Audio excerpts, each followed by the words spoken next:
교회는 잔치집이어야 합니다. 할렐루야. 어떤 잔치집입니까? 천국 잔치집. 아멘. 생명 잔치집, 구원 잔치집, 말씀 잔치집, 복음 잔치집. 믿습니까? 여러분들의 앞길과 미래와 직장, 일터, 자녀들을 향한 소망과 희망과 위로를 주는 그런 잔치집이 교회 아니면 어디 있어요? 죄인들이 들어와 죽을 인생 대신에 구원받고 영원한 생명을 얻는 응답 잔치집이 교회 아니면 어디 있겠습니까? 세상에도요 잔치집을 열더라고요. 돌잔치, 환갑잔치, 혼례잔치, 개업잔치, 축하잔치, 웃음잔치. 며칠 전에 영국 프리미어리그에서 축구선수로 활약하는 손흥민 선수 다 아시죠? 그 팀이 몇 년 만에 우승을 했다고 해서 얼마나 그 런던 시내가 얼마나 대단해요, 얼마나 좋아요, 얼마나 감격하고 환호하고 눈물을 흘리고. 얼마 전에도 우리 교회 권사님 가운데 연세가 100세가 되신 분이 계셨어요. 아마 어버이 주일 때 인사를 했었는데 그 권사님 가정의 자녀들이 100세 감사 예배를 생신 축하회를 연다고 연락이 왔습니다. 목사님 오셔서 말씀도 전해주시고 자녀들을 위해 축복해 주십시오. 제가 돌아보니까 목회 인생이 벌써 30년인데 100세 연은 처음인 거예요. 참 영광이다. 권사님도 영광이고 저도 영광이고 참 감사하다. 그래서 부목사님과 찾아뵀습니다. 사람이 100세를 맞으면 뭐라고 하는지 아세요? 상수라고 합니다. 저도 처음 들었어요. 상수. 무슨 뜻인가 보았더니 사람이 누리고 살아갈 최상의 수명이란 뜻이에요. 100세가 되면 상수연이래요. 천수도 있습니다. 천수. 천수는 몇 세일까요? 120세. 120세를 맞이하면 하늘이 내려준 하늘의 수명이라는 거예요. 여러분들 가운데 100세 상수연이 많이 나오기를 축복합니다.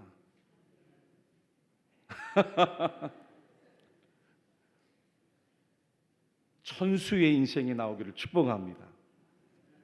아멘. 아멘.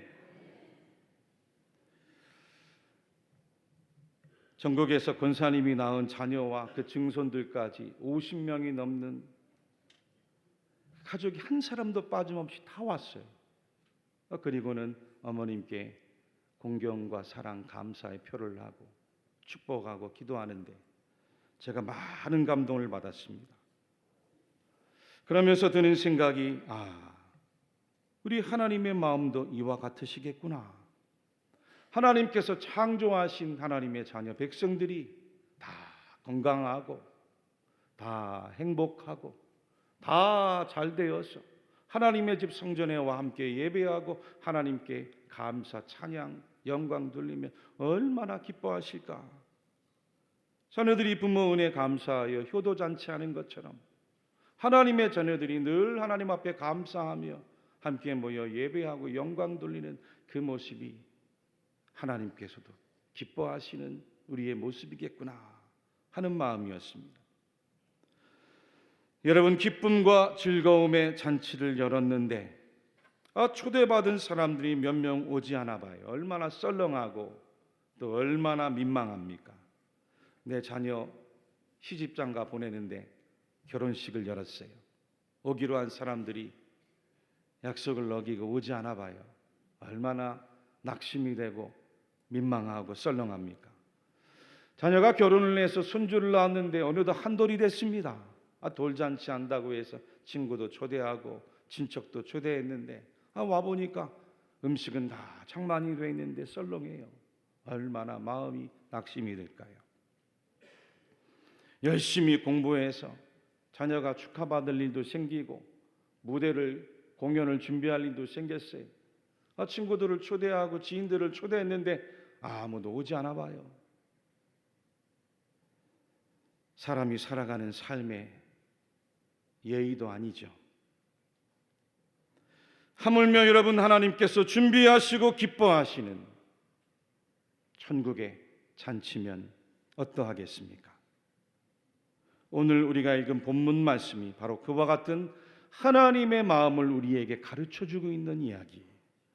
오늘 본문 15절로 17절까지 말씀을 다시 같이 한번 읽어보겠습니다. 함께 먹는 사람 중에 하나가 이 말을 듣고 이르되 무릇 하나님의 나라에서 떡을 먹는 자는 복되도다 하니 이르시되 어떤 사람이 큰 잔치를 베풀고 많은 사람을 청하였더니 잔치할 시각에 그 청하였던 자들에게 종을 보내어 이르되 오소서 모든 것이 준비되었나이다 하매 아멘. 예수님께서 제자들과 함께 어느 한 바리새인 지도자 집에 초대를 받은 겁니다. 마침 그날은 안식일이었어요. 식사를 하시는데 한 수종병에 걸린 사람이 예수님 눈에 들어왔습니다. 아무도 아는 체도 하지 않고 그리고 소외된 자리에 앉아 있었는데 예수님이 그 수종병 든 자를 바라보시고 치료해 주신 거예요. 여러분, 수종병이라는 것은 이 몸이 붓는 병을 말합니다. 사람의 몸 안에 있는 신장이 이상이 생겨서 얼굴도 붓고 팔다리도 붓고 온몸이 퉁퉁 붓는 병이 성경에 나온 수종병이에요. 근데 예수님 그 식사 자리에서 수종병 든 자를 외면치 않으셨어요. 비록 안식일이었고 즐거운 식사 자리였는데 그를 주목했어요. 그리고 그의 수종병을 고쳐주세요. 그 질병의 고통에서 해방을 놓아 자유하게 하셨어요.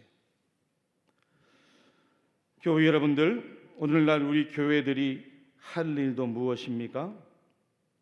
영적으로 수종병이 들어있고 심적으로 마음적으로 수종병이 들어있는, 육체적으로도 그리고 인간관계 안에서도 수종병이 들어있어서 정상적이지 못하고 부어있고 힘들어하고 고통당하는, 눈물나는 비참하게 살아가는 사람들이 이 땅에 얼마나 많아요. 가정 안에서도, 일터, 사회 안에서도, 교회 안에서도 마찬가지죠. 그런 수종병 든 사람에게 예수 그리스도의 이름으로 치료를 주고 위로를 주고 희망을 주어야 되는 것이 바로 교회 아니겠습니까? 우리 교회 출석하시는 집사님 가운데 유아교육을 전공하시고 또 오랜 세월 이 유치원도 운영하시고 또 대학 강단에서 문학박사 학위를 받으셔서 후학들을 훌륭하게 가르치셨던 어느 여집사님이 계세요. 제 교회 나오신 지는 얼마 되지 않으시는데, 그 집사님이 그동안 여러 책을 내셨는데 얼마 전에도 그동안 지나온 삶을 되돌아보면서 새 책을 내셨대요. 신간을 내셨다고 그 책을 가지고 제 목양실에 오셨어요. 목사님, 책을 냈는데 부끄럽습니다 하고 살포시 전해주고 가셨습니다. 책 제목을 보니까 내 마음을 만나는 시간. 아주 제 마음이 이 책 제목에 벌써 감동이 되더라고요. 내 마음을 만나는 시간. 내 마음을 만나는 시간. 어떤 책일까 하고 쭉 훑어보는데 너무 재미있고 감동적이어서 그 주간에 다 책을 읽었습니다. 집사님께서 교육 현장에서 아이들과 부모, 교사와 함께 좋은 교육자가 되기 위해서 얼마나 애써왔는지 그 마음들이 고스란히 들어있더라고요. 책 내용 가운데 에피소드가 하나 나왔는데, 집사님께서 어느 식당에 들어가셨다가 그 식당 벽면에 액자가 걸려 있었는데, 그 액자에는 이런 문구가 적혀 있었답니다. 인생도 회처럼 날로 먹고 싶다. 한번 따라해 볼까요? 인생도 회처럼 날로 먹고 싶다. 글을 읽으면서 이게 무슨 내용인가 하고는 이해가 안 가는데, 아래를 쭉 읽어보니까 저도 얼마나 격하게 공감이 되든지, 사람들이 살아가기가 얼마나 힘이 들면 생선회를 쳐서 그냥 바로 그 자리에서 날로 거저 먹고 싶은 마음일까요? 책 속에 나와 있는 집사님의 글입니다. 세상에는 공짜가 없다. 삶이란 익히고 사귀고 태우고 늘어붙고 꾸준하기도 꾹 참기도 해야 한다. 힘들게 살아온 세월 누구에게나 있다. 힘 안 들이고 살고 싶다는 마음 나에게도 있다. 눈물 흘리며 빵을 먹어보았다. 돈이 궁했을 때 여기저기 흩어져 있는 돈을 줍던 꿈도 꾸었다. 교사 월급을 마이너스 통장으로 근근히 꾸려갔던 시절도 있었다. 과거 서울역 앞에서 복권을 구매했다. 대구로 오는 기차 안에서 몇 시간 동안 상상했다. 복권에 당첨되면 어떻게 쓸까? 백만장자가 된 듯 여기저기 인심 쓰며 행복하게 기차 여행을 하였다. 모교에 장학금도 주고 어렵게 살아가는 친척도 돕고 나에게는 무엇을 선물할까 고민했다. 구체적으로 금액과 명단을 적었다. 결코 부질없는 일로 생각하지 않았다. 그렇게 하고 싶었고 되고 싶었다. 번호를 맞추어 봤다. 당첨되지 않았지만 크게 웃을 수 있었다. 마지막 문장이 아주 감동이었어요. 더 열심히 살아야 할 이유라 생각했다. 더 열심히 살아야 할 이유라 생각했다. 당첨되지 않았어. 여러분들도 복권도 사봤죠? 왜 안 사본 것처럼 가만히 있습니까? 저는 복권을 직접 돈으로 산 적은 없지만 교회 신방 갔다가 성도님이 복권을 준 때가 있었어요. 전에 섬기던 교회에서 새 가족이 등록을 하셨는데 하필이면 영등포역 앞에서 로또 복권방을 하시는 거예요. 교회 앞 나오실 때마다 얼마나 찾아갔는지 제가 막 많이 괴롭혔습니다. 갈 때마다 손님이었을 경우에 잠깐씩 기도를 해드렸는데 그때마다 꼭 복권을 한 장씩 끊어서 주는 거예요. 안 받는다고 막 뛰쳐나가면서 제 주머니에 집어넣으시고, 그리고 그걸 잊어버렸다가 한 달 있다가 복권이 있었지 하고 열어본 적이 있었어요. 여러분 당첨됐을까요? 안 됐을까요? 됐을까요? 안 됐을까요? 안 됐으니까 여기 내려왔죠. 아마 1등이라도 당첨됐으면 안 내려왔을 가능성이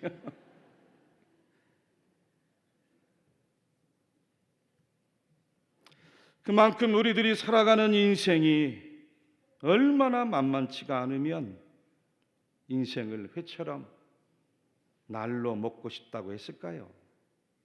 그게 안 되니까 이 집사님 책 속의 글처럼 삶이란, 내 인생이란 뭐라는 겁니까?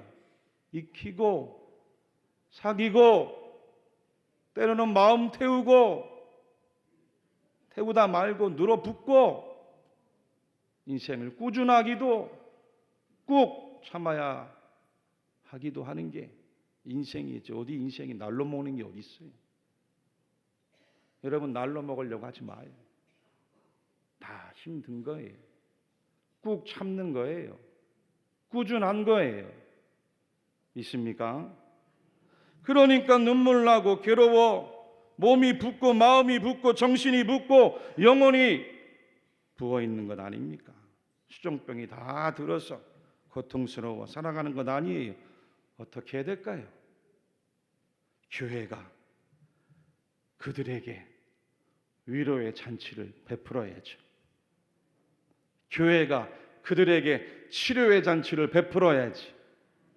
교회가 그들에게 말씀의 잔치를 베풀어야죠. 교회가 그들에게 생명과 영원한 영생의 잔치를 베풀어야죠. 구원의 잔치를 베풀고 천국의 잔치를 베풀고 은혜의 잔치를 베풀어서 한 생명 한 영혼이라도 다 주님께로 돌아와야 되지 않겠습니까? 우리끼리만 좋다고, 늘 구원받아서 좋다고 교제하고 먹고 마시면 어떻게 되겠어요?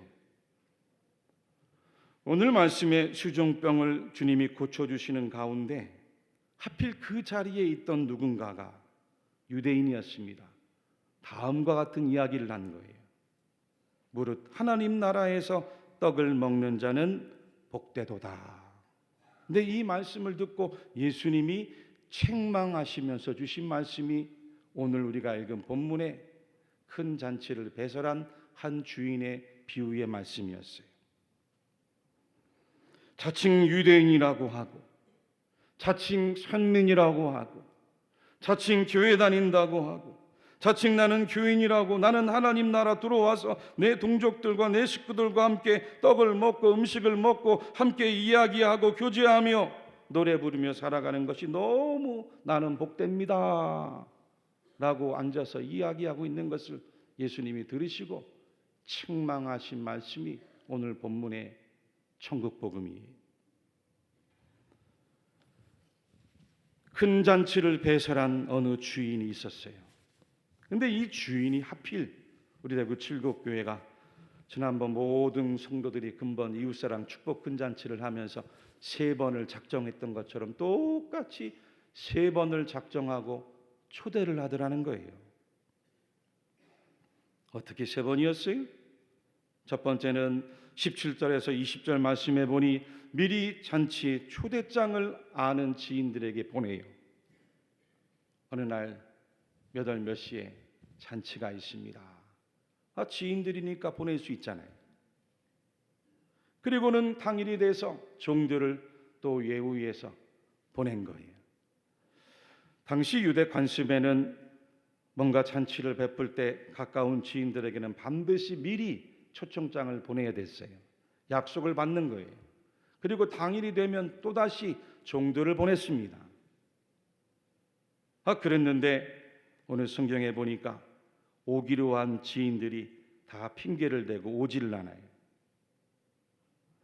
어떤 사람은 새로 밭을 사서 못 온다고 하고, 어떤 사람은 새로 소 5결이 10쌍 10마리를 사서 못 온다고 하고, 또 어떤 사람들은 시집가고 장가간다고 못 온다고 하는 거예요. 얼마나 허무하고 낙심이 될까요? 음식들은 다 준비했는데. 근데 이 주인이 지혜롭게 낙심하지 않아요.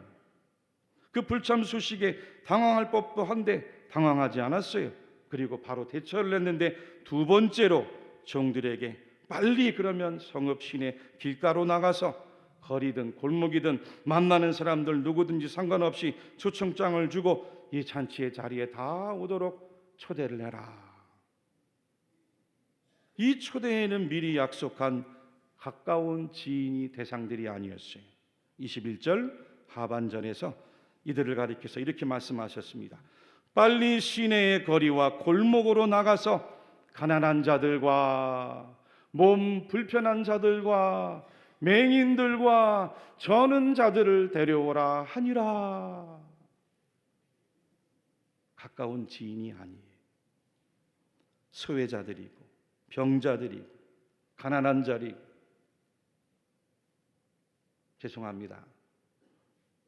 경로당에 계신 어르신들일 수도 있고,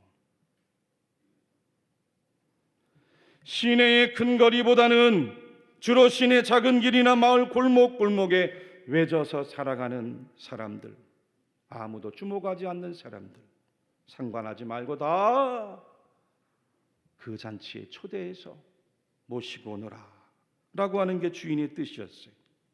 정통 유대인들 입장에서 볼 때 이들은 구원받지 못할 주인들이었습니다. 세리들이었습니다. 창기들이었어요. 장애인들이었어요. 천벌을 받은 사람이라고 생각한 사람들이었어요. 그럼에도 잔치에 자리가 비어 있는 거예요. 충분히 즐길 음식도 준비되어 있습니다. 주인은 세 번째로 초대를 합니다. 이제는 성읍 길가보다는 훨씬 더 멀리 가서 성박 도로와 산 아래 울타리 줄기에 살아가는 사람들도 다 모시고 와라. 그것도 23절에 길과 산 울타리 가로 나가서 사람을 강권하여 데려다가 내 집을 채우라라고 했어요. 이들은 유대인이 아니었습니다. 저 멀리 살고 있는 유대인이 아닌 다른 나라 이방인들이, 유대인들이 개처럼 여기고 절대 구원받지 못할 거라고 생각한 다른 나라 이교도들까지도 그 잔치에 다 초대하라는 주인의 뜻, 하나님 아버지의 뜻이었어요. 할렐루야, 할렐루야. 그렇습니다, 여러분. 하나님이 초대하시는 구원의 천국 잔치의 그 즐거움은 남녀노소, 아는 자든 알지 못하는 자든, 건강한 자든 건강하지 못한 자든, 장애인이든 비장애인이든, 부한자든 비난자든, 지식인이든 노동자든, 자국인이든 타국인이든, 불교인이든 유교인이든, 경상도 사람이든 전라도 사람이든, 사장님도 종업원도 그 누구도 불문하고 불특정 다수의 모든 사람들을 다 차별 없이 모두를 이 즐거움의 천국 자리에 초대하고 있는 거예요. 왜요? 우리는 누가 구원에 참여할 자인지 알 수가 없기 때문에. 24절 말씀을 같이 한번 읽어보겠습니다. 시작. 내가 너희에게 말하노니 전에 청하였던 그 사람들은 하나도 내 잔치를 맛보지 못하리라 하였다 하시니라. 아멘. 하나님이 베푸시는 천국 잔치 참여 없이 그 어떤 인생도 참 기쁨, 참 즐거움, 참 구원을 누리며 살아갈 수 없습니다. 죄 때문에, 그 영적인 수종병의 죄 때문에 고통스러워하고 절망 가운데 얼마나 많은 사람들이 지금도 비참하게 살아가고 있습니까? 그래서 늘 교회는 사람들로 분별해야 됩니다. 아멘. 말씀을 찾아와 듣는 사람들로 분별해야 되는 거예요. 기도하고 예배하고 거룩한 손을 들고 찬송하는 무리들로 교회는 분별해야 되는 거예요. 하나님 앞에 나와 예배하고 봉사하고 천국 가고 구원받아 거룩하고 신령하게 살아갈 사람들로 교회가 붐비지 않으면 어디가 붐비겠어요? 세상에도요, 술집 하나 차려봐요. 주인이 손님들 맞이하고 붐비게 하려고 얼마나 노력을 해요. 병원을 차리고 약국 차려보십시오. 환자들로 붐벼야 좋은 거 아니에요? 우리는 안 좋은데. 조그만 구멍가게 하나 차려도 손님들 한 사람 와봐요. 주인의 마음이 얼마나 좋아요. 파리만 날리고 있다가 음식점에서 손님 한 명만 들어와봐요. 식당의 주인의 얼굴이 밝아지는 거예요. 하물며 구원받고 천국 가고 생명 얻어서 변화된 삶, 거룩한 삶, 이웃에게 유익되는 삶, 나라와 민족을 위해 우리 자녀들이 꿈을 꾸을 수 있는 그런 삶을 살아가는 이 교회가 붐비지 않으면 어디가 붐비겠냐? 그렇지 않고 교회가 비어있고 거미줄만 쳐보세요. 마귀가 들끓어, 마귀가. 예수님께서 직접 내 집을 채우라. 내 집을 채우라. 누가요? 예수님이 직접 하신 말씀입니다. 누구의 집? 예수님의 집, 하나님의 집, 성령님의 집, 우리가 구원받은 집, 우리가 용서받은 집, 우리가 응답받고 실패와 절망을 이기고 위로와 소망을 얻은 구원받은 집, 우리 미래들, 우리 자녀들 거룩함으로 세상과 앞길을 향하여 꿈꾸고 달려갈 믿음의 집, 하나님이 사랑하시고 구원하신 하나님의 집, 바로 여러분들의 집. 할렐루야. 여러분들의 집, 여러분들의 집, 우리의 집, 하나님의 집, 희망과 소망의 집. 믿습니까? 죄인이 의인이 됐어요. 악인이 선인이 됐어요. 강도 같은 내가 변했습니다. 도둑 같은 내가 변했어요. 사기꾼 같은 내가 변하고, 협착꾼 같고 남봉꾼 같은 우리가 변해서 하나님 앞에 예배하며 살아가는 우리의 집이에요. 하나님의 집인 이 성전이 하나님의 말씀대로 6월 1일 우리의 이웃들로 가득 채워지고 하나님의 즐거움과 기쁨이 되기를 축복합니다. 이 일에 우리 모든 성도들이 다 함께 기쁨으로 달려가고 하나님의 기쁨과 주님의 뜻을 이뤄가는 대구 칠곡의 성도들이 되시기를 주님의 이름으로 간절히 축원합니다.